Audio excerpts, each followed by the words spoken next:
Hello tout le monde et bienvenue sur ma chaîne. Vous savez certainement que dans le domaine du service client, la formation de base d'un téléconseiller nécessite la maîtrise d'un certain nombre d'éléments, parmi lesquels les techniques de communication. Dans cette vidéo, nous allons vous présenter quelques techniques de communication qui vous permettront d'améliorer vos échanges avec les clients et surtout d'avoir de très bons résultats au travail. Nous commençons directement avec la première technique de communication qui va étonner beaucoup de personnes, mais qui mérite cette première place. Il s'agit de l'écoute active.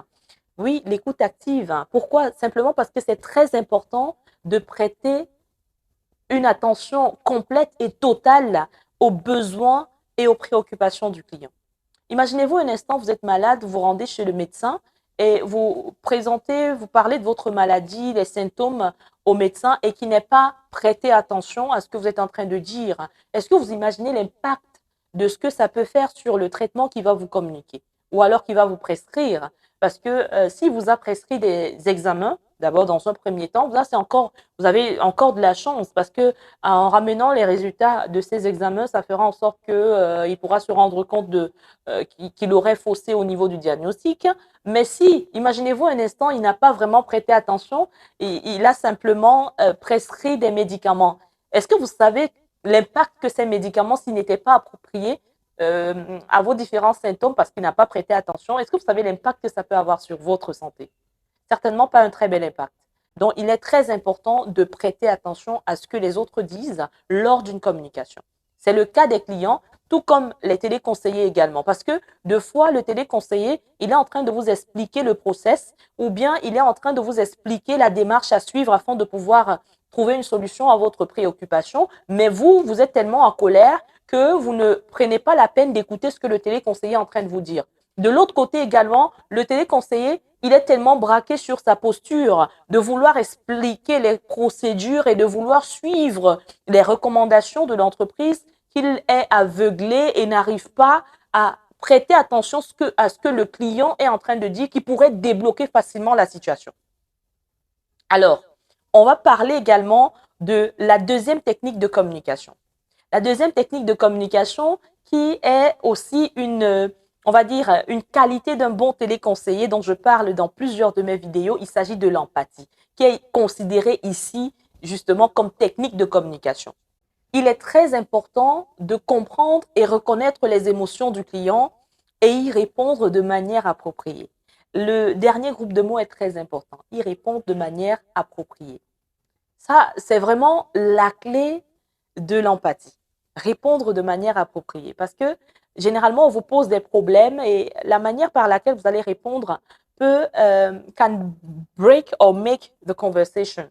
Ça pourra vraiment soit casser la conversation ou bien même faire la conversation de manière positive dans la suite de votre échange. Vous voyez? Donc, il est très important de faire preuve d'empathie. Je vais laisser le lien d'une vidéo où j'ai présenté les différents cas de figure d'une situation dans l'une de mes vidéos où j'expliquais, je demandais de choisir quel est le cas de figure le plus approprié où on exprime vraiment de l'empathie. Vous pourrez avoir le temps de regarder tranquillement, je laisserai la vidéo dans la barre d'infos également. Donc voilà. On passe directement à la troisième technique de conversation, excusez-moi, la technique de communication qui est la clarté. Il est très important de parler de manière concise et compréhensible, surtout d'éviter le jargon technique. Imaginez-vous, vous êtes en train de communiquer avec un client et vous êtes téléconseiller technique, vous commencez à lui parler des termes techniques, vous lui faites comprendre, monsieur, on va dire, l'oscillogramme que j'ai en face de moi qui définit la réception du signal de votre box, votre modem à Internet, me présente ici que la modulation d'amplitude de la réception du signal est plus élevée que la modulation de fréquence. Est-ce qu'il comprend ce que c'est que la modulation de fréquence ou bien la modulation d'amplitude? Vous n'êtes pas sûr, vous n'êtes pas convaincu, alors il faut éviter d'utiliser ces termes techniques pour expliquer des choses que vous pouvez expliquer de manière terre à terre. On va passer directement à la quatrième technique de communication qui est la positivité. il faut maintenir une attitude positive et professionnelle, même dans les situations difficiles. Parce que la personne avec laquelle vous êtes en train de communiquer n'attend qu'un petit instant pour ressentir votre vulnérabilité, une faiblesse que vous présentez pour pouvoir vous, on va dire, traîner dans la boue. Parce que quand vous communiquez, par exemple, avec les clients et que le client se rende compte que vous êtes en train de douter sur ce que vous êtes en train de lui dire, ou bien que vous êtes en train d'hésiter, le client remarque une hésitation, ou bien même que vous êtes en train de présenter une petite crainte vis-à-vis de ce que vous êtes en train de dire, du doute et tout, ça, ben, là, il profite, il monte sur ses grands chevaux et il va vraiment vous faire passer un sale quart d'heure. Il faut faire très attention. Donc, peu importe, même si vous sentez que la communication est en train d'aller dans un sens critique, il faut garder vraiment votre sang-froid et votre positivité surtout. Sourire, ça se contamine. Le rire, ça se contamine. La joie aussi. Si vous êtes positif, le client aussi, même s'il était au départ grincheux, il va être contaminé par votre positivité et ça va améliorer l'échange. La 5e technique de communication est la reformulation. Pourquoi la reformulation? En fait, la reformulation permet de montrer au client que vous êtes sur la même longueur d'onde. Ça vous aide également à vous rassurer vous-même et à rassurer le client. Parce que répéter les préoccupations du client d'une manière, on va dire, autrement dit, pas vraiment répéter de manière exacte ce qu'il a dit, mais on dit reformuler, permet de montrer au client que vous êtes en train de comprendre ce qu'il est en train de vous dire. Il se sent rassuré. Il se dit qu'il n'est pas en train de prêcher dans le désert. Ce qu'il dit est vraiment pris en compte et c'est vraiment, vous le suivez au bout de lettres qu'il prononce. Comprenez? C'est très important de reformuler de temps en temps. Ça permet de bien restructurer, recadrer même la communication à un moment donné. 6e technique de communication, la résolution des problèmes. Il faut travailler activement pour résoudre les problèmes du client de manière efficace et rapide. Les clients aiment généralement une personne qui se présente ou alors qui se montre disponible pour les aider à trouver une solution à leurs problèmes. Parce que si vous êtes en train de communiquer avec quelqu'un qui vous a posé un problème et qu'à la fin de la conversation, la personne, au sorti de là, il n'y a pas une conclusion qui fait en sorte que l'autre partie qui avait un problème se sente suivie ou bien que la personne se sente plus ou moins écoutée, que vous avez pris en charge sa demande ou alors que vous êtes en train de faire quelque chose en arrière-plan, que vous êtes en train de vous bouger pour trouver une solution. Ça, vraiment, ça compte beaucoup.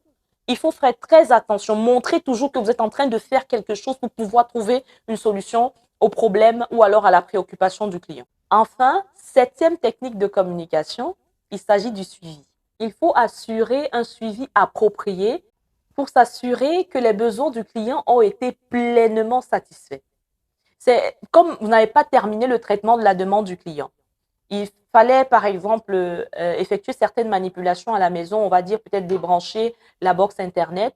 Parlant de la box Internet, de débrancher la box Internet, j'ai fait une vidéo, la dernière vidéo que j'avais publiée sur ma page, vous donne un petit secret qui est très important, qui vous permet d'améliorer Internet, vraiment la réception d'Internet à la maison.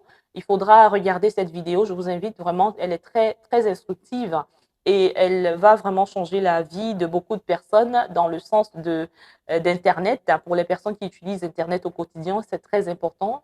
Allez regarder, vous n'allez pas être déçus. Donc, il faudra assurer le suivi de la demande du client parce que si vous avez demandé au client de débrancher la box, de la rebrancher ou bien même d'effectuer d'autres manipulations après votre appel, pensez programmer un rendez-vous pour pouvoir recontacter le client afin de pouvoir vous rassurer que oui, tout a bien fonctionné après qu'il ait rebranché ses équipements. Je vous remercie infiniment d'avoir regardé la vidéo. Et ce que nous avons développé ici aujourd'hui est très important parce que cette technique contribue à établir des relations solides avec les clients et à fournir un service de qualité. Merci infiniment pour votre aimable attention.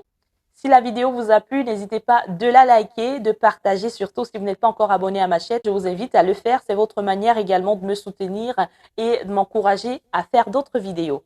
Merci et à bientôt.